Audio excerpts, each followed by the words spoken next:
Assalamualaikum warahmatullahi wabarakatuh. Waalaikumsalam warahmatullahi wabarakatuh. Alhamdulillah wassalatu wassalamu ala Rasulillah sayyidina wa mawalah la haula wala quwata illa billah amma ba'du. Alhamdulillah segala puji hanyalah milik Allah yang berikan nikmatnya kepada kita semuanya, nikmat Islam, nikmat iman dan nikmat ketakwaan. Dan hari ini Allah berikan nikmat tambahan yaitu nikmat tholabul ilmi. Semoga duduk kita di sini, di depan HP-nya masing-masing, di rumahnya masing-masing, dari berbagai ujung negeri, ada ujung Batu Riau, Malang dan sebagainya, dan teman-teman Belan tadi, Purbalingga. Semoga duduk kita bagian dari tanda cinta Allah kepada kita semuanya.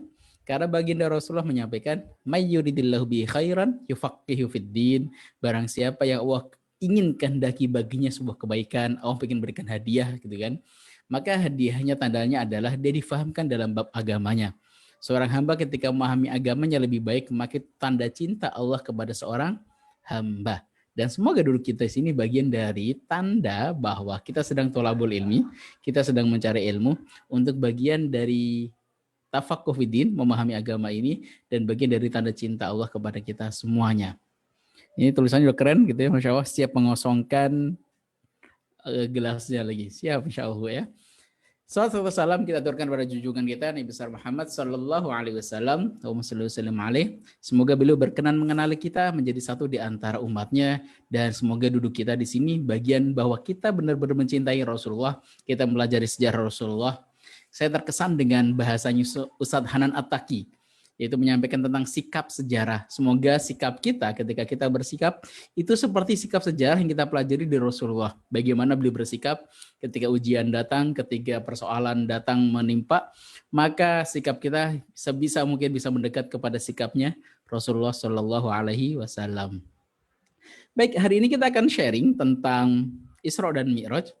Karena tepat sepekan yang lalu, 27 Rajab, diperingati sebagai peringatan hari Isra dan Mi'raj gitu. Isra Mi'raj ini saya akan sharing beberapa PowerPoint. Baik. Tidak semakan saja. Isra dan Mi'raj. Baik. Dari kata Isra dan Mi'raj. Isra artinya ada perjalanan malam yang dimulai dari Masjidil Haram di Mekah sampai ke Masjidil Aqsa di Qudus atau di Palestina. Kalau Mi'raj adalah dimulai dari Masjidil Aqsa, yaitu naik dari kata aroja, artinya naik, sampai ke Sidratil Muntaha. Dan ini terjadi di tepat satu tahun sebelum Rasulullah melaksanakan hijrah ke Madinah. Nanti akan saya ceritakan bagaimana menariknya Isra dan Mi'raj ini, bahwa Rasulullah gitu ya, sampai 1 tahun sebelum Isra dan Mi'raj ini kan ujiannya semakin berat, ujiannya tidak mudah bagi Rasulullah. Maka setelah itu Allah berikan bahasanya hadiah dengan melaksanakan Isra dan Mi'raj. Baik, ini gambarannya tentang Isra dan Mi'raj itu dari Makkah al-Mukarramah, dari Ka'bah Baitul Haram sampai ke Masjidil Aqsa. Setelah dari Masjidil Aqsa naik ke atas Sidratil Muntaha. Nah, ini yang saya gambarkan. Dulu saya juga termasuk orang yang agak bingung mana yang namanya Baitul Maqdis gitu, atau Masjidil Aqsa itu yang mana? Masjidil Aqsa ini adalah satu komplek, ini namanya disebut Masjidil Aqsa. Jadi depan belakang itu sama-sama Masjidil Aqsa. Oke, jadi kalau ada keutamaan sholat di Masjidil Aqsa 500 kali lebih utama daripada masjid yang lain, maka mau di sholat di depan ataupun di belakang sini, sama-sama di area Masjidil Aqsa. Karena ini satu area dan saling connecting. Mirip kalau misalkan Bapak Ibu lagi umroh, Masjidil Haram itu kan luasnya luar biasa ya. Dari ujung ke ujung bisa jadi kita muterin saja bisa sampai setengah jam gitu. Sepanjang itu misalkan kita sholat di pinggiran Marwah gitu kan. Itu juga masuk komplek Masjidil Haram gitu. Apakah keutamaan 100.000 kali juga dapat di situ? Dapat. Kalau misalkan kita ada sisi lain gitu, sisi ujung sana gitu. Juga apakah dapat gitu. Itu Masjidil Haram. Masjidil Aqsa pun sama, ini adalah satu komplek, jadi depan belakang sama, semua adalah area Masjidil Haram. Masjidil Aqsa afwan. Depan ini lebih, memang secara penyebutan tempatnya itu nanti lebih ke arah yang area depan ini yang warnanya hitam, daripada yang belakang atau yang disebut sebagai Dome of the Rock. Posisinya ada di sini, ini Makkah, Yasrib itu Madinah, di Palestina ada di utara posisinya. Menariknya, inilah kiblat pertama orang muslimin. Rasulullah sholatnya bertahun-tahun sebelum Isra Mi'raj itu dan sebelum alihkan arah kiblatnya menuju ke Masjidil Haram, Rasulullah sholatnya menghadapnya ke kompleks Masjidil Aqsa ini. Oke, ngadepnya ke sana. Bahkan sampai 1,5 tahun setelah Rasul hijrah, masih ngadepnya ke sana. Menariknya, Rasulullah itu ketika sholat di Makkah, di sini Rasulullah posisi sholatnya ada di selatan dari Ka'bah. Untuk apa? Biar ngadep ke Ka'bah dan langsung ke Palestina, ke Masjidil Aqsa. Jadi dapat dua-duanya. Walaupun sebenarnya ya kiblatnya sebenarnya ke Masjidil Aqsa, bukan ke Makkah atau ke Ka'bah.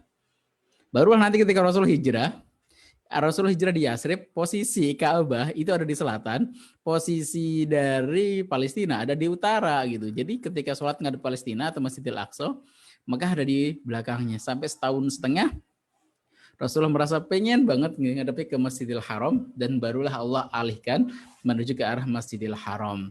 Gitu. Dan ada kisahnya ketika para sahabat sholat ternyata dikasih tahu, kiblatnya berganti, kita menuju ke arah Masjidil Haram. Setengah sholatnya ngadep ke Palestina, ke Masjidil Aqsa, setengah sholatnya lagi ngadep ke Makkah. Nah, masjid itu dijadikan nama sebagai Masjid Kiblatain. Satu sholat dengan dua kiblat yang ada di kota Madinah. Saya lanjutkan. Ini gambaran tentang Masjidil Aqsa. Yang kedua juga sama, ini sebenarnya juga Masjidil Aqsa, tapi lebih spesifik dinamakan sebagai Qubatus Sakhra atau Dome of the Rock. Ini tempat untuk ketika Rasulullah Mi'raj. Dari situ Rasulullah langsung naik ke atas, cush, gitu. Bahasanya tempat take off-nya Rasulullah menuju ke tempat Mi'raj. Ini semua satu area. Baik, ini gambarannya. Kisah ini diceritakan di dalam Al-Quran, dalam surat Al-Isra ayat 1. Subhanalladzi asra bi'abdihi lailan minal masjidil haram ilal masjidil aqsa alladzi barakna haulahu linuriyahu min ayatina innahu huwas samiul basir. Subhanalladzi, sesungguhnya maha suci Allah yang memperjalankan seorang hambanya di malam hari dari Masjidil Haram sampai ke Masjidil Aqsa. Yang kami berkahi itu sekitar Masjidil Aqsa, dan itu adalah tanda-tanda dari keagungan Allah. Innahu huwas samiul basir, sesungguhnya Allah maha mendengar, maha melihat. Ini kisah tentang Isra-nya. Jadi dari Makkah sampai ke Masjidil Aqsa. Mi'rajnya diceritakan dalam surat An-Najm ayat 13 sampai ayat 18. Wal qad ra'ahu nazlatan ukhra 'inda sidratil muntaha. Ketika Allah bercerita tentang Rasulullah pernah loh melihat malaikat Jibril dalam bentuk aslinya di kesempatan yang lain selain kesempatan pertama saat di Gua Hira, itu melihat wajah asli dari malaikat Jibril, dan yang kedua ketika di Sidratil Muntaha. Ini bercerita tentang bagaimana Rasulullah bertemu malaikat Jibril dalam bentuk wajah aslinya, yang menunjukkan Rasulullah hanya sekali saat ke Sidratil Muntaha, dan itu kejadiannya saat Isra dan Mi'raj. Di dalam kisah ini ceritakan dengan berbagai riwayat Imam Bukhari dan Imam Muslim, dan kisahnya sangat banyak sekali di beberapa riwayat. Baik, dimulai dari mana kisah ini, kisah Isra Mi'raj? Kisah Isra Mi'raj sampai diperingati sebagai seorang Muslim, sampai ada diliburkan di Indonesia gitu ya, libur khusus untuk memperingati Isra dan Mi'raj. Ada apa tentang Isra Mi'raj ini? Sebelum kita mengenal ada apa dengan Isra Mi'raj, kita pahami dulu alur cerita bagaimana perjalanan Isra Mi'rajnya Rasulullah. Dimulai dari apa? Dari syakkus sodr, pembelahan dada. Rasulullah sebelum berangkat, malaikat Jibril datang dengan buruk. Saat itu datang ke rumah Rasulullah dan membelah dada Rasulullah dan membersihkan kembali dada Rasulullah, dikeluarkan segala kotoran-kotoran. Kotoran ada hitam-hitam gitu ya, hitam-hitam hawa nafsu manusiawinya dikeluarkan, dan di situ ada hikmah, diletakkan hikmah keimanan di dalam dada Rasulullah. Setelah itu dijahit kembali, barulah berangkat melaksanakan Isra. Loh, kalau kita gimana hikmahnya? Hikmahnya adalah ketika kita mau sholat, kita diperintahkan untuk membelah dada kita dengan apa? Dengan wudhu. Kita bersihkan wudhu. Maka Rasulullah menggambarkan, ketika Bapak Ibu wudhu, maka bayangkanlah di situ, kata Rasulullah, kotoran-kotoran itu akan Allah bersihkan. Ketika tadi mungkin ada ucapan yang kurang berkenan, ada ucapan yang kurang baik, ada pandangan mata yang kurang baik, saat wudhu di situlah Allah rontokkan, Allah bersihkan kembali gitu ya. Maka bayangkanlah air dari kotoran wudhu tadi itu membawa kotoran-kotoran yang pernah kita lakukan. Oh gitu. Connectingnya dengan wudhu. Maka kita wudhu gak cepat-cepat, bersihkan, benar-benar hayati. Ada pembersihan diri di dalam wudhu-wudhu kita. Selanjutnya Rasulullah berangkat untuk Isra, dibawakan dengan buruk. Buruk itu antara kuda dengan keledai. Jadi gak terlalu besar banget, gak kecil banget. Jadi tengah-tengah. Dan saat itu Rasulullah naikinya, pas naik berangkat cus gitu kan, langsung sampai ke Masjidil Aqsa. Sampai di Masjidil Aqsa, di sana malaikat Jibril langsung menawari Rasulullah dengan 2 mangkok gitu ya, 2 gelas mungkin bisa dikatakan. 2 gelas ini berisi, satu berisi susu, satu lagi berisi khamr atau minuman keras. Maka Rasul suruh milih, ya Rasulullah silahkan milih yang mana. Ternyata yang dipilih Rasul adalah susu. Nah, mungkin saat ini mungkin kita berpikir, ya pasti susu lah Ustaz, gak mungkin khamr. Masa Rasul minum khamr? Iya, tolong bayangkan saat itu khamr belum diharamkan. Ini masih posisi di kota Makkah. Maka kita perlu mempelajari tentang tarikh tasyri', sejarah tentang mensyariatan. Di kota Makkah saat itu belum diharamkan khamr. Bahkan nanti di kota Madinah, ya 1 tahun setelah ini kan hijrah. Setelah hijrah nanti baru sekitar 7 tahunan baru itu khamr diharamkan. Sampai puncaknya nanti sebutnya ketika sebelum itu kan wala taqrabus sholata wa antum sukara, jangan deketin sholat ketika kalian sedang mabuk. Karena kisahnya seorang sahabat gitu kan menjadi imam di antara sahabat-sahabat lain. Saat itu setelah minum khamr gitu. Nah setelah minum khamr sholat, pas sholat ternyata baca qul ya ayyuhal kafirun, qul ya ayyuhal kafirun. Ini kan surat kalau bener-bener nggak hafal itu kan muter-muter nggak selesai kan, pendek sih. Cuman kalau yang hafalannya setengah-setengah itu jadi muter, gak selesai-selesai. Kapan ujungnya ini? Qul ya ayyuhal kafirun, muter lagi nanti. Nah, qadarullah sahabat ini ketika membaca surat Al-Kafirun, salahnya cukup fatal. Karena tadi setengah sadar gitu ya.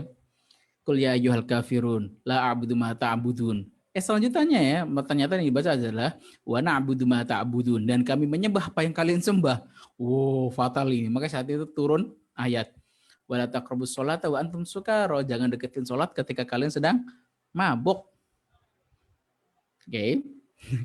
Jadi saya ngebayangin ketika baca hadis itu ternyata Masya Allah gitu kan. Sahabat segitunya ya gitu. Mungkin dengan mindset kita saat ini, wah kok gitu banget sih Ustaz? Iya. Tapi saat itu memang bayangkan, khamr itu ada kebiasaan mereka. Jadi kalau setelah makan kayak harusnya ada khamr gitu ya. Dan mereka kebiasaan kayak biasanya orang-orang di sini yang biasanya ngopi, ya kayak ngopi biasa gitu. Atau bahasa kayak bagi orang Palembang, khamr itu kayak bagian dari empe-empe gitu. Ya orang Palembang nggak makan pempek ya aneh gitu kan. Ini orang Arab saat itu kalau nggak minum khamr kayak aneh banget. Maka Rasulullah dan Allah ketika mensyariatkan itu bertahap. Sampai titiknya nanti di ujung dari dakwah Rasulullah barulah diharamkan. Baik. Maka saat itu Rasul bayangin, kalau misalkan bayangin khamr mungkin kita agak aneh. Bayangin saat itu Rasul dikasih penawaran, satu namanya susu, satu lagi minuman soda gitu deh. Maka yang dipilih Rasulullah adalah susu, dan Rasul dikatakan asabtal fitrah, engkau telah memilih fitrahnya. Ya memang yang sehat buat tubuh adalah susu gitu. Saat itu Rasulullah menjadi imam dan Masya Allah mengimami para nabi dan rasul sebelum Rasulullah. Ada Nabi Adam, Nabi Ibrahim gitu kan. Para ayah dan para senior di dalam berdakwah, ternyata yang jadi imam adalah Rasulullah. Di sini kita memahami satu hal, bisa jadi nanti ketika di kampung kita gitu ya, walaupun misalkan kita secara umur lebih tua daripada yang lain, tapi kalau misalkan ada anak muda yang tilawahnya lebih baik, pemahaman agamanya lebih baik gitu kan, hafalannya lebih banyak daripada kita misalkan, maka bismillah ajukan dia menjadi imam. Karena ada beberapa daerah yang masih imam itu senior banget gitu. Giginya sudah mungkin beberapa sudah hilang, huruf ro-nya sudah tidak lagi jelas gitu kan dan sebagainya. Ya nggak apa-apa, mundur jadi makmum saja gitu. Bagaimana Rasulullah masih muda di antara para nabi dan rasul, tapi belum jadi imamnya. Baik, saya percepat. Maka setelah itu Rasul menjadi imam, setelah menjadi imam, salam, terus naik ke langit yang pertama bersama malaikat Jibril. Langsung berangkatlah ke langit pertama. Di langit pertama minta izin kepada malaikat penjaga langit pertama. Maka dikatakan kepada malaikat Jibril, waman ma'ak, siapa yang bersama wahai malaikat Jibril? Maka malaikat Jibril mengatakan Muhammad.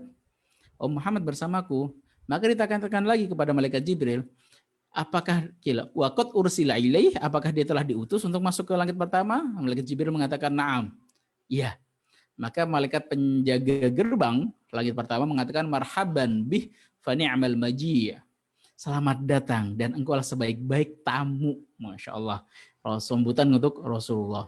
Maka dibukakan dan masuk ke langit pertama, dan di situ Rasulullah bertemu dengan Nabiullah Adam. Badannya besar, diceritakan 60 dhira'. 60 dhira' itu 60 hasta atau kira-kira sekitar 30 meter tingginya Nabiullah Adam. Nanti semakin lama semakin mengecil sampai kita yang mungil gitu ya. Ukuran rata-rata kita kan 160, 165 gitu kan. Rata-rata di itu. Tapi saat itu malaikat Nabi Adam tingginya itu sampai 30 meter. Nah menariknya Nabi Adam saat itu langsung menyambut Rasulullah dengan sambutan marhaban bi ibni soleh wan nabi soleh. Selamat datang wahai anakku yang soleh dan nabi yang soleh. Maka mengucapkan salam, assalamualaikum, waalaikumsalam. Setelah itu dilihat oleh Nabi Adam apa yang sedang dilakukan Nabi Adam. Beliau sedang duduk dan di sebelah kanan dan kirinya itu banyak rombongan orang, banyak gerombolan orang yang sedang berkumpul. Saat Nabi Adam menengok ke kanan, beliau tertawa, Masya Allah bahagia gitu melihat rombongan sebelah kanan. Tapi ketika melihat rombongan sebelah kiri, di situ banyak orang juga, Nabi Adam menangis. Maka ditanyakan kepada malaikat Jibril, kenapa itu? Iya, serombongan kanan dan kiri itu adalah anak keturunan dari Nabi Adam. Ketika dia melihat kanan itu adalah rombongan yang kira-kira akan Allah ridhoi dan Allah akan masuk surga. Dan rombongan yang kiri itu adalah orang-orang ahli neraka di antara keturunan Nabi Adam. Ketika ke kanan beliau tertawa, Masya Allah ini orang-orang soleh dari keturunan Nabi Adam. Dan ketika kiri itu adalah orang-orang yang kurang soleh dari keturunan Nabi Adam. Maka beliau menangis ketika menengok ke kiri dan tertawa ketika menengok ke kanan. Semoga kita semua yang hadir di sini bagian dari kelompok kita kumpul bersama ya. Nanti reunian, ingat posisinya nyari tempat sebelah kanannya Nabiullah Adam. Jangan sampai kumpul sebelah kiri. Insya Allah kita kumpul bersama di sebelah kanan. Siap ya? Silakan diketik. Siap hadir di sebelah kanan dari Nabiullah Adam. Kita barengan insya Allah. Jadi nanti kalau misalkan ada temannya, Bu kok saya nggak ada di situ, tolong carikan. Ini ada Ustaz Talik, belum ada di sini. Ya Allah, maka minta sama Allah biar kita barengan sama Bapak Ibu yang lainnya juga. Amin. Maka lanjut ke langit yang kedua. Setelah itu naik lagi ke langit kedua, minta izin kepada penjaga gerbang dari langit kedua, bertemu dengan Nabi Yahya dan Isa, ada percakapan di sana gitu kan. Masya Allah, siap hadir Pak Frian di sebelah kanan Nabi Adam. Amin. Barengan Pak ya. Amin ya Rabbal Alamin. Saya sedih nih kalau kayak gini. Masya Allah, semoga sebelah kanan. Itu dengan amal-amal kita, duduk kita, dengan semoga Allah ridho pada kita dan membariskan kita di sebelah kanan Nabi Adam. Amin ya Rabbal Alamin. Baik, saya lanjutkan karena keterbatasan waktu. Ketemu dengan di langit kedua, ketemu dengan Nabi Yahya dan Isa. Ada obrolan singkat di sana dan mengucapkan salam. Selamat datang wahai saudaraku yang soleh dan Nabi yang soleh. Terus ke langit yang ketiga ada obrolan juga pastinya. Di langit ketiga ketemu dengan Nabi Yusuf. Dan Rasul tajub, Masya Allah. Ini setengah keindahan dunia diletakkan di wajahnya Nabi Yusuf. Ganteng. Indah, enak banget untuk dipandang. Tapi ibu-ibu, bapak-bapak yang punya anak namanya Yusuf dan berharap anaknya seperti Nabi Yusuf, maka harus memahami satu hal. Selain wajahnya ganteng, juga wajahnya dahsyat, tapi ujian hidupnya juga dahsyat. Biasanya orang-orang ganteng itu ujiannya lebih banyak daripada orang biasa, bisa dikatakan. Orang-orang hebat, ujiannya akan semakin hebat. Nabi Yusuf orangnya ganteng luar biasa, tapi dari kecilnya disayang oleh orang tua. Sampai umur 10 tahunan, dibuang oleh saudara-saudaranya ke sumur. Beberapa hari baru diselamatkan oleh kafilah yang lewat. Setelah diselamatkan bukan dipulangin, tapi malah dibawa dan dijual di Mesir. Dari Palestina dijual ke Mesir. Di Mesir pun nanti akan menjadi budak di sebuah rumah di istana, tapi tetap menjadi seorang budak ataupun pelayan. Setelah itu ternyata tuan rumahnya, istri dari tuan rumahnya mencintainya dan berharap sesuatu yang kurang baik dengan Nabi Yusuf, yang kira-kira Allah nggak ridho. Maka Nabi Yusuf lari, karena larinya itu dia dimasukkan ke dalam penjara. Belasan tahun di penjara, baru kira-kira umur sekitar 40 tahunan, baru belum merasakan hawa bebas kembali dan menjadi seorang bisa dikatakan perdana menteri gitu ya. Baru di situ kisah hidup beliau itu agak lebih cerah. Tapi Masya Allah perjuangannya ketika di penjara beliau tidak merasa beban, tapi merasa di situ adalah ladang dakwahnya. Orang-orang dekatnya Nabi Yusuf itu adalah orang-orang yang ada di dalam penjara. Dan penjara ini penjara khusus bagi tahanan politik musuhnya Fir'aun gitu. Maka menarik kisah Nabi Yusuf ini, nanti patut untuk dibaca kisah bagian perjuangan Nabi Yusuf. Jadi kalau pengen dapat gantengnya, bagaimana kemuliaan Nabi Yusuf, maka belajar juga bagaimana kesabaran beliau menghadapi setiap ujian yang ada. gitu ya. Kan ibu-ibu lagi hamil kan suka baca surat Yusuf dan surat Maryam kan. Nah, baca juga bagaimana perjuangan mereka. Jadi kalau misalkan kita kan diberikan bungkus permen yang besar, kita sudah wow dahsyat. Pasti di belakangnya ada permen yang dahsyat juga. Dan Nabi Yusuf ini bungkus permennya dahsyatnya luar biasa. Di ujungnya pun sama, ada kemuliaan yang dahsyat beliau dapatkan. Maka Rasul menginstal apa ya bahasanya? Menginstal semangat kebaikan dari Nabi Yusuf. Next, di langit keempat bertemu dengan Nabi Idris dan menyambut Rasulullah. Setelah itu bertemu ke langit kelima, ketemu dengan Nabi Harun. Di langit keenam bertemu dengan Nabi Musa. Kita ada agak sedikit jeda sebentar di Nabi Musa ini, menarik. Ketika itu menyapa, selamat datang wahai saudaraku yang soleh dan Nabi yang soleh. Maka setelah itu Rasulullah pengen naik lagi, ternyata Nabi Musa nangis. Falamma tajawaztu baka. Ketika aku melewatinya pengen naik ke atas gitu ya. Ternyata Nabi Musa nangis. Maka ditanya kepada Nabi Musa, "Maju bekik, apa yang membuatmu menangis wahai Nabi Musa?" Kata Nabi Musa, "Abki li'anna ghulaman." Aku menangis karena ada seorang anak muda yang diutus setelahku dan masuk surga dari umatnya lebih banyak daripada umatku. Bahasanya Nabi Musa itu agak sedikit cemburu dengan Rasulullah karena apa? Umatnya lebih banyak di antara umatnya Nabi Muhammad itu ternyata yang masuk surga daripada umatnya Nabi Musa. Semoga kita bagian dari orang-orang yang sedikit membuat tangis Nabi Musa, nggak apa-apa, tangisan baik insya Allah yang masuk bagian dari umatnya Rasulullah yang masuk ke dalam surganya Allah Subhanahu wa Ta'ala. Amin ya rabbal alamin. Di langit ketujuh bertemu dengan Nabi Ibrahim, beliau lagi bersandar di Baitul Ma'mur. Baitul Ma'mur itu mirip dengan Ka'bah yang posisinya ada di langit ketujuh.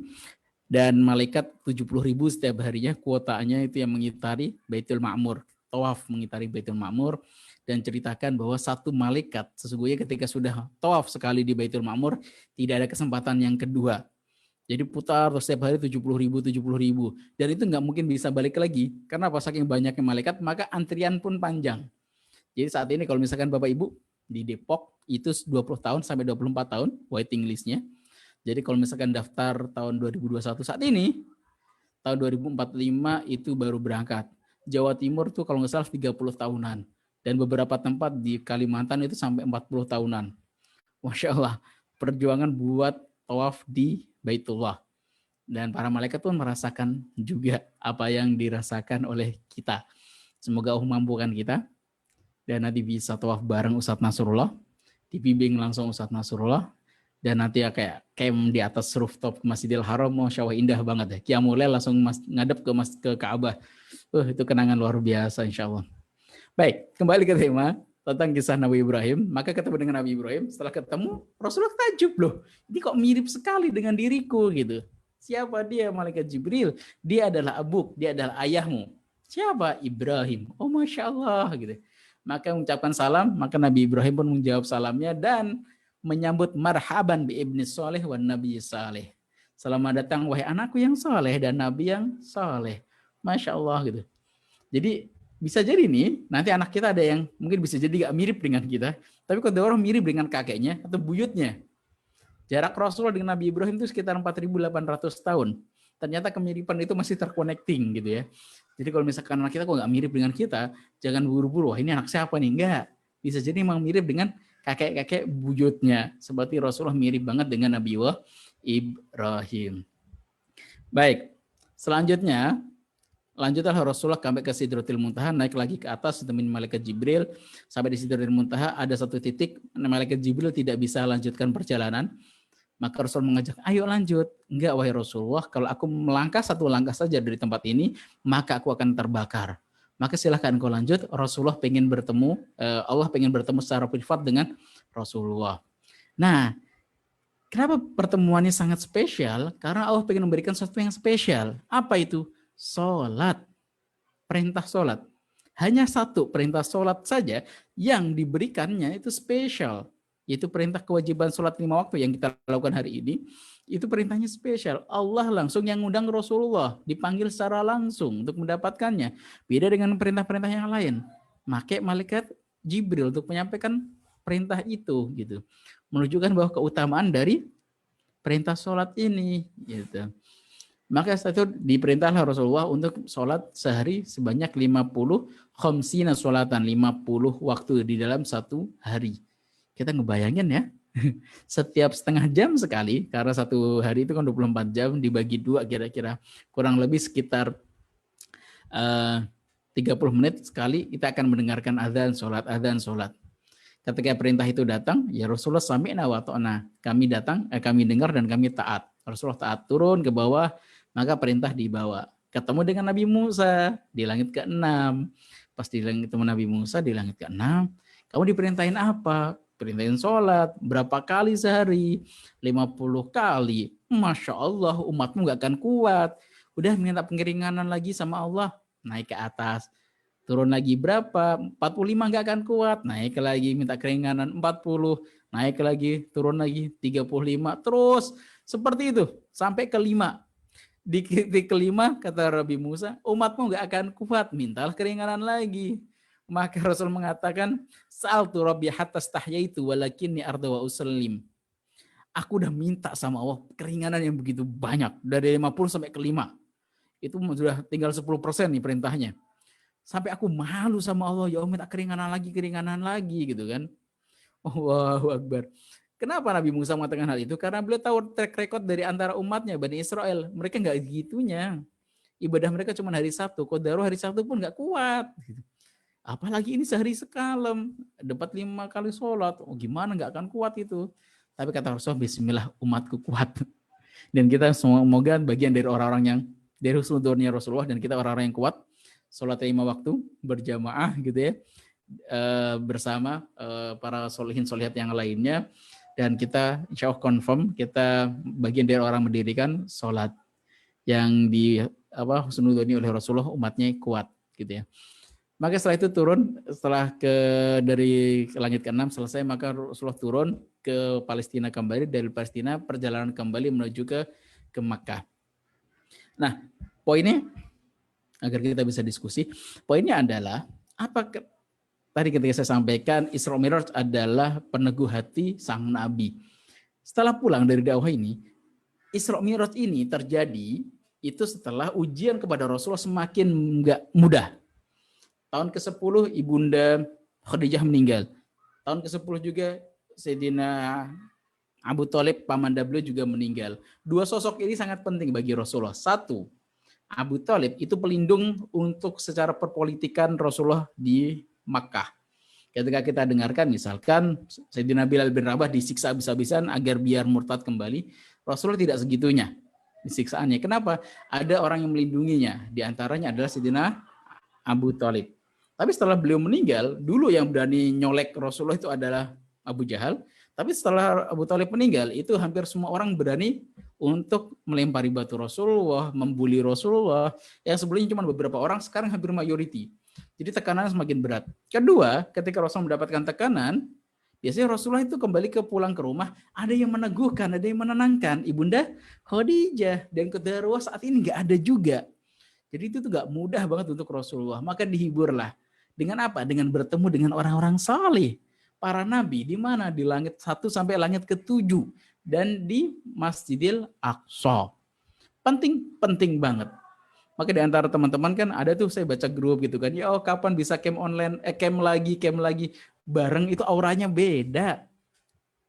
Ada duduk bareng gitu kan, mendapatkan siraman rohani, dapat pencerahan dari Ustadz Nasrullah. Bahkan ada yang udah berapa kali bu camp, udah 3 kali 4 kali. Kan materinya sama. Iya, ada keajaiban, ada rasa yang berbeda.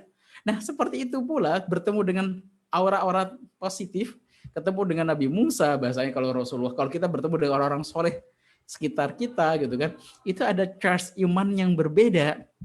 Kalau bahasa lain bisa dilakukan dengan camp atau umroh atau yang lainnya gitu ya. Pokoknya duduk bersama orang soleh itu penting untuk ngingetin kita bahwa kita gitu kan, bisa jadi sedang iman turun, ada orang soleh yang menguatkan.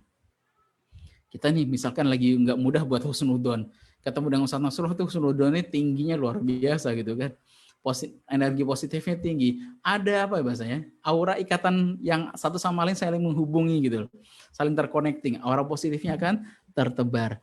Maka Bapak Ibu, penting bagi kita untuk satu, duduk bersama orang-orang soleh. Seperti Rasulullah duduk bersama para nabi, ada obrolan di sana. Dan yang kedua menjelaskan tentang keutamaan sholat.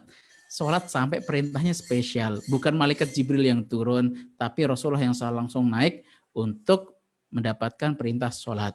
Tapi perlu saya sampaikan, apakah sebelum Isra Mi'raj Rasulullah nggak sholat? Tetap sholat. Perintah sholat sebenarnya sudah ada di awal, tapi dengan gaya yang berbeda, bukan sholat 5 waktu seperti yang kita lakukan. Itu sholatnya antara asar dengan subuh. Asar, subuh, 2 rakaat. Saya kurang paham apakah itu sudah menjadi kewajiban atau belum, tapi setahu saya memang itu sudah diperintahkan gitu ya. Sudah ada syariat tentang sholat. Tapi berbeda dengan sholat yang rakaatnya berbeda dengan sholat 5 waktu yang saat ini kita laksanakan. Gitu. Menunjukkan tentang keutamaan sholat ini sampai Rasulullah langsung bertemu dengan Allah Subhanahu wa taala di Sidratil Muntaha. Dan disampaikan juga bahwa keutamaan sholat ini sampai Rasulullah mengatakan bahwa sesungguhnya nanti di hari hisab yang pertama kali dihisab adalah sholat kita. Dengan sholat itu ketika sholatnya baik, insya Allah amalan yang lain jadi baik. Tapi kalau sholatnya berpersoalan gitu kan, maka kemungkinan yang lain juga punya persoalan. Wallahu a'lam bishawab. Itu saja yang disampaikan. Jika ada yang ditanyakan, dipersilahkan ditulis. Penting duduk bersama orang soleh.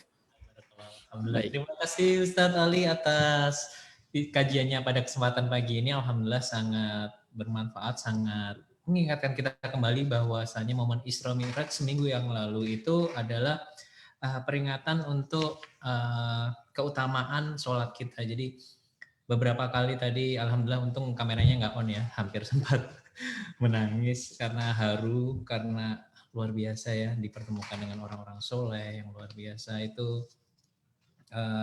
Mudah-mudahan kita bagian dari sisi sebelah kanan Nabi Adam dan juga mengingat kembali bahwasanya sholat ini sangat utama, bahkan Nabi Muhammad itu diperintahkan langsung untuk menemui Allah di Sidratul Muntaha. Oke. Assalamualaikum teman-teman sekalian, jika ada pertanyaan, yuk kita discuss boleh. Ada pertanyaan, hanya saja tidak bisa semuanya mungkin kami baca karena keterbatasan waktu ya. Oke, Ustadz. Saya tertarik dengan yang tadi sempat Ustadz sampaikan ketika perintah sholat ini belum turun dari Isra Mi'raj ya. Jadi apakah memang, tapi sebenarnya Ustadz juga sudah menjelaskan bahwa itu tidak entah itu sudah diwajibkan atau bagaimana, tapi sholatnya apakah seperti sholat yang kita sekarang lakukan, ruku dan ada azannya begitu Ustadz? Baik, sholatnya pakai seperti sekarang, maka syariat itu parsial tadi, datangnya perlahan-lahan, jadi tidak langsung blok semuanya turun. Maka kita mengenal namanya tarikh tasyri' gitu ya, sejarah pensyariatan. Kayak misalkan azan itu kapan? Azan ketika nanti Rasulullah bangun kota Madinah setelah hijrah. Berarti ini kan sebelum hijrah nih, setahun sebelum hijrah. Setelah Rasulullah hijrah, setahun di sana, sebelum setahun ya. Setelah Rasulullah hijrah, setelah itu Rasulullah bangun masjid. Setelah bangun masjid, para sahabat nanya-nanya nih, Rasulullah bagaimana kita ngundang orang-orang buat kumpul nih gitu. Karena di saat di kota Mekah, sholatnya ya masing-masing. Jadi ya jamaah, tapi kalau jamaah kelompok kecil. Nggak bisa bareng-bareng bersama. Karena bareng-bareng bersama biasanya ketakutan kalau misalkan ketangkap. Bisa sih barengan, biasanya itu ketika di belakang ada Sayyidina Umar jagain, maka itu agak aman gitu ya untuk sholat di depan Ka'bah. Kisah ini telah saya jelaskan saat Sayyidina Umar bin Khattab masuk Islam. Nah, azan baru nanti disyariatkan ketika sampai di kota Madinah. Para sahabat bingung, ini katanya manggil sholat gimana ya? Belum ada nama azan. Namanya ya udah panggilan untuk sholat gitu kan. Maka satu mengusulkan, kita pakai lonceng. Kata sahabat, oh jangan, itu kebiasaan orang Nasrani. Ya udah kita ganti pakai api. Itu kebiasaan orang Majusi. Juga kalau misalkan siang hari api nggak kelihatan, kalau malam memang kelihatan sih gitu. Ya udah kita pakai apa? Trompet. Itu orang Yahudi nggak mau gitu. Sampai ada seorang sahabat Ansor itu bermimpi, Zaid kalau nggak salah namanya, sahabat Zaid ini bermimpi, itu mimpinya diajarkan, bermimpinya pengen membeli lonceng. Nah ketika membeli lonceng itu, buat apa manggilin sholat? Gini, aku ajarin sesuatu yang lebih baik daripada lonceng ini. Apa itu? Adzan. Allahu Akbar. Itu ya, 2 kali ya, siap. Dilanjutin sampai selesai. Setelah itu ceritakan pada Rasulullah, maka Rasul mengatakan, ya, itu benar, itu mimpi yang benar, dan sampaikan itu kepada Bilal. Karena suaranya lebih keras dan lebih baik. Maka Bilal adzan. Pas Bilal adzan, Sayyidina Umar baru datang, loh, aku melihat dalam mimpiku kata-kata yang mirip dengan ini gitu. Oh iya, maka saat itu baru ada syariat adzan. Jadi sebelumnya adzannya belum ada panggilan itu, jadi bertahap gitu ya. Dan sholatnya apakah mirip dengan sholat kita? Bisa dikatakan mirip, sama, hanya rokaatnya yang berbeda. Kalau sekarang kan subuh 2, duhur 4, asar 4, maghrib 3, isya 4 gitu kan. Nah saat itu setahu saya adalah 2-2-2 semuanya. Sama, dan ini hampir semuanya, termasuk kayak misalkan minuman khamar, puasa pun itu ada fase-fasenya. Puasa itu ada 3 fase. Puasa nanti diwajibkan di tahun kedua. Di tahun kedua baru diwajibkan, fasenya ada 3 setahu saya. Fase pertama itu puasa itu benar-benar nggak mudah. Pertama itu sangat mudah. Jadi kalau sahabat pengen puasa, kalau nggak pengen puasa sedekah. Jadi kalau misalkan pas Ramadan kok agak-agak lapar, pergi aja ke warung Padang, belinya harus 2. Satu buat dia makan, satu lagi buat sedekah pengganti puasa. Dan saat itu memang posisi seperti itu. Kewajibannya sangat ringan. Baru yang fase yang kedua nanti diperintahkan puasa dimulai dari tidur malam. Jadi kalau misalkan maghrib, isya kok kita tidur, maka di situ dimulai puasa. Bukan dari sahurnya, itu berarti bukan pas subuhnya, tapi pas tidur. Pas bangun sudah mulai puasa. Sampai ada seorang sahabat itu datang maghrib gitu kan, ternyata pas mau berbuka istrinya belum masak, keluar sebentar buat nyariin, dan beliau belum berbuka. Qadarullah ketiduran, pas istrinya datang bawa makanan, kamu tidur udah mulai puasa lagi berarti, ya Allah. Maka 2 hari nonstop puasa beliau. Pas hari keduanya dia pingsan dilaporkan kepada Rasulullah ini pingsan. Kenapa? Dia kemarin belum berbuka, udah puasa lagi. Kenapa? Ketiduran. Wah. Maka saya turun perintah yang ketiga, fase ketiga, yaitu seperti kita sekarang. Itu ketika sahur ya, ketika subuh, menjelang subuh sampai ke maghrib. Jadi ada fase-fase seperti itu. Wa'alam bisawab. Masya Allah, Alhamdulillah. Mungkin sudah sedikit menjawab dari pertanyaan Pak Suud bin Usman ya. Tadi sempat ada pertanyaan terkait perjalanan Isra Miraj Nabi, mampir ke beberapa tempat dan melakukan sholat. Tentang apakah sholatnya seperti sholat hari ini ya. Yaitu tadi ada beberapa fase dan Allah alam bisawab. Gitu. Gitu ya Pak. Ustadz, ini tadi ada beberapa dari peserta yang mohon izin untuk meninggalkan forum terlebih dahulu dikarenakan mungkin memang perbedaan jam antara WIB, WITA, dan WIT gitu. Jadi di sana mungkin sudah maghrib ya? Iya, sudah maghrib duluan, jadi mohon izin. Baik, silakan. Mungkin untuk mempercepat juga karena waktunya juga tidak banyak dan di sini juga sebentar lagi sudah mau maghrib juga, untuk agar bisa bersiap-siap. Mungkin kalau ada yang punya pertanyaan bisa silahkan langsung ditanyakan saja karena waktunya juga mengingat waktunya semakin tidak lapang lagi gitu. Ya, tertarik ini juga ya Ustaz. Kalau untuk sholat apakah rokaatnya itu kalau ingin menjabarkan tentang pertanyaan Pak Suud bin Usan ya, apakah sholatnya seperti sholat kita hari ini? Apakah mungkin takbiratul ihram, kemudian ruku dan sujudnya sama gitu Ustaz untuk langkah-langkahnya? Ya, bisa dikatakan sama. Karena perintahnya shollu kama ra'aitumuni usolli. Perintah sholat itu kan jelas ya. Sholatlah kalian seperti kalian melihat aku sholat. Jadi banyakkan sholat itu tidak diriwayatkan secara qaul, perkataan Rasulullah. Nanti kalau tahiyat bacanya ini bukan seperti itu, tapi para sahabat dengerin apa yang disampaikan Rasulullah, bagaimana rukuknya Rasulullah, bagaimana takbirnya Rasulullah gitu kan. Ada yang gini, ada yang gini gitu kan.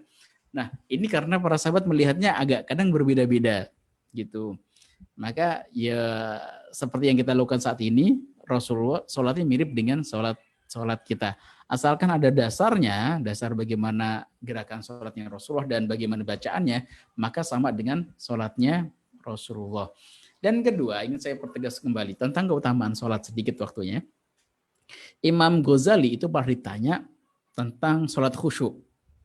Maka beliau mengatakan khusyuk adalah ketika engkau bisa khusyuk ketika dimulai dari salam sampai takbir.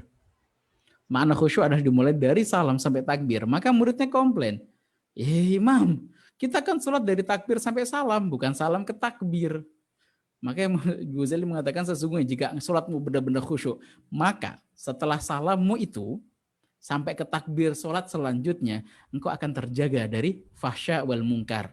Kan ada ayatnya inna sholata tanha anil fahsyai wal munkar. Jadi kalau misalkan sebelum sholat kita punya maksiat, kita kurang baik dengan orang lain, jangan berharap sholatnya khusyuk dah. Karena itu connecting. Maka ketika dianggap bahasa kayak kisah yang paling terkenal itu kisah tentang Imam Syafi'i, suatu ketika beliau nangis sesenggukan pagi-pagi ketika kajian. Kenapa? Ternyata qadarul malam itu nggak bisa qiyamul lail. Nggak qiyamul lail. Maka ditanya, dan dia belum nangis, kenapa nggak bisa qiyamul lail? Biasanya qiyamul lail pas bangun itu adzan subuh. Maka nangis dan lapor kepada gurunya, guru malam ini aku nggak bisa qiyamul lail, dengan sembab dan nangis. Maka kata gurunya, cek, Syafi'i, dosa apa yang telah engkau lakukan? Dia teringat sehari sebelumnya, belum akan sebuah, bagi beliau itu kesalahan, tapi bagi saya sih bukan kesalahan juga ya.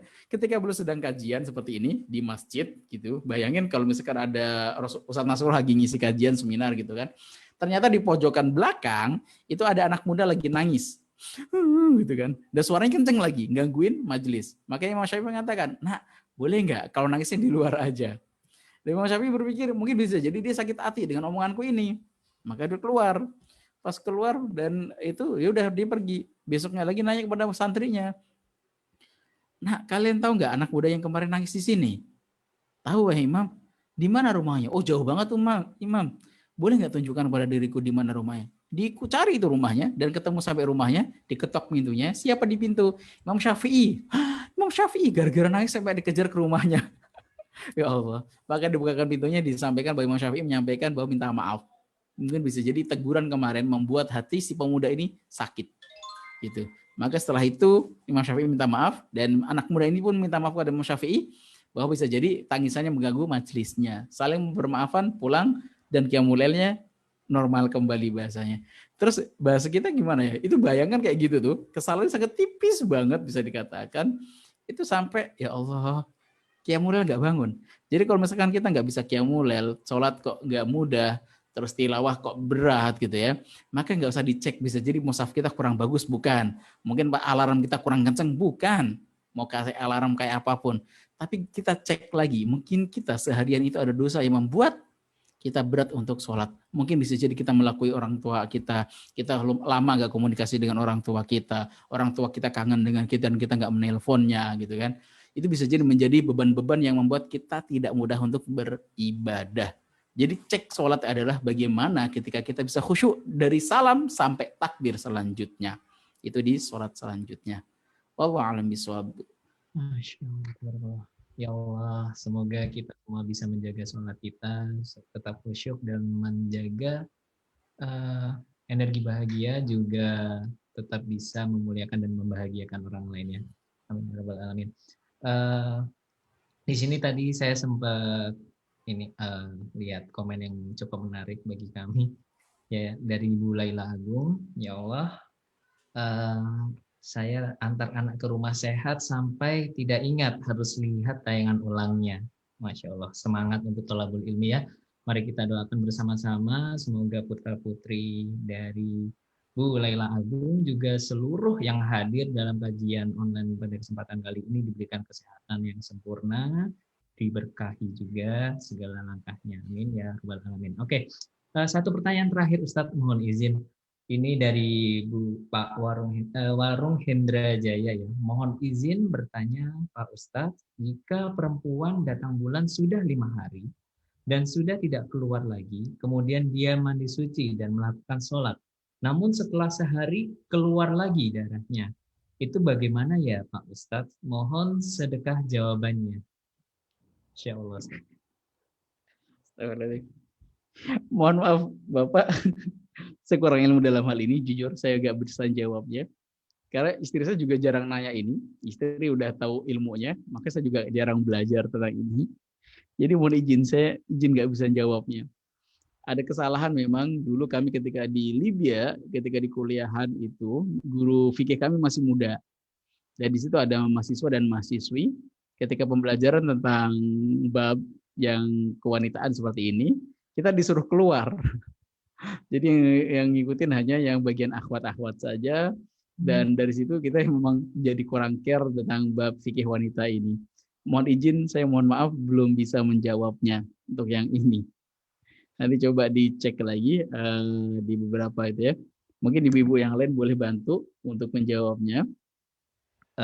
Apa ya?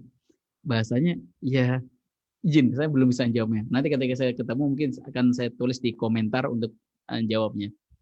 Coba saya ikut mantau juga di grup di ini. Mohon maaf, Pak Indra. Oke. Afwan nih sekali lagi jika belum ini karena ada kekhawatiran, ada ketidaktepatan dalam penyampaian, jadi mohon izin untuk ditangguhkan dulu dan dijawab di kemudian hari, insya Allah. Oke, sebagai pengganti saya akan baca satu pertanyaan lagi. Ini dari Bu Hamidah Rokia. Assalamualaikum Ustadz, kalau Qiyamul Lail itu batasannya sampai jam berapa ya? Batasnya sampai subuh, Ibu. Jadi sebelum menjelang subuh itu batasannya masih bisa untuk melakukan Qiyamul Lail. Jadi dari malam, bahkan Qiyamul Lail itu begini menarik. Ada beberapa sahabat Qiyamul Lail kan memang paling utama kan sepertiga malam. Sepertiga malam, kira-kira malam itu dibagi tiga gitu, sepertiga malam pertama, kedua, dan ketiga. Jadi kalau misalkan mulai dari jam malam itu kan kira-kira isya ya gitu ya. Atau mungkin jam 7 dianggapnya sampai jam 4 gitu kan. Maka dibagi tiga, nanti jam itulah kita bangun. Rasulullah bangun. Jadi Rasulullah itu setelah isya itu langsung sunahnya beliau tidur. Tapi bangunnya cepat tidur dan cepat bangun. Habis itu beliau bangun, nanti sholat Qiyamul Lail, sampai kebayang loh, Rasulullah sampai bengkak kakinya karena kebanyakan Qiyamul Lail gitu kan. Bukan kebanyakan, karena beliau saking menikmati Qiyamul Lail itu sampai kaki beliau bengkak, sampai dikomentari oleh Bunda Aisyah. Ya Rasulullah antum bahasanya. Rasulullah kan udah ahli syurga, konfirmasi syurga, ibadahnya kok sampai segitunya gitu kan. Karena ibadah itu ya ada kenikmatan tersendiri Rasulullah ketika bermunajat kepada Allah Subhanahu wa taala. Jadi batasannya karena sampai menjelang ya pas subuh itulah itu batasan untuk sholat Qiyamul Lail. Tapi menariknya gini, kita bisa ngambil sunahnya, contohnya gini. Ustadz, saya nggak mudah untuk Qiyamul Lail ketika malam-malam itu nggak mudah buat bangun. Maka yuk kita ambil sunahnya Sayyidina Abu Bakar As-Siddiq. Apa yang dilakukan beliau? Qiyamul Lail sebelum tidur. Jadi setelah isya, ba'diyah habis itu nanti sebelum tidur beliau akan bangun untuk Qiyamul Lail. Sholat. Kalau Sayyidina Umar bin Khattab, Qiyamul Lail setelah tidur gitu. Boleh sebelum tidur? Boleh gitu. Habis itu diwitirin, udah witir nggak apa-apa. Kok kodaro pas malam kodarohnya bangun lagi, maka udah silahkan Qiyamul Lail tambahkan tanpa harus witir. Seperti itu. Jadi sebisa mungkin ini juga buat nasihat buat saya yang masih belum mudah untuk Qiyamul Lail. Semoga bagi semangat buat semuanya. Semoga Allah mudahkan kita untuk Qiyamul Lail. Dan pastinya istiqomah dengan sholat 5 waktu. Amin ya rabbal alamin. Terima kasih Ustadz sudah bersama-sama mendoakan kami semua untuk bisa rutin menjaga sholat dan Qiyamul Lail. Amin ya rabbal alamin. Semoga kita semua dapat menjadi lebih baik dimulai dari saat ini. Amin ya rabbal alamin. Oke teman-teman sekalian, alhamdulillah kita sudah mencapai pada penghujung acara kita pada kesempatan kali ini. Alhamdulillah, mohon maaf sekali lagi mungkin ada beberapa yang mungkin tidak tepat dalam penyampaian sehingga membuat hati tidak nyaman. Kami mohon maaf yang sebesar-besarnya. Namun jika ada sesuatu yang bisa diambil manfaatnya itu murni karena Allah menghendaki. Akhirul kalam, wabillahi taufik wal hidayah. Assalamualaikum warahmatullahi wabarakatuh. Waalaikumsalam warahmatullahi wabarakatuh. Sama. Insyaallah.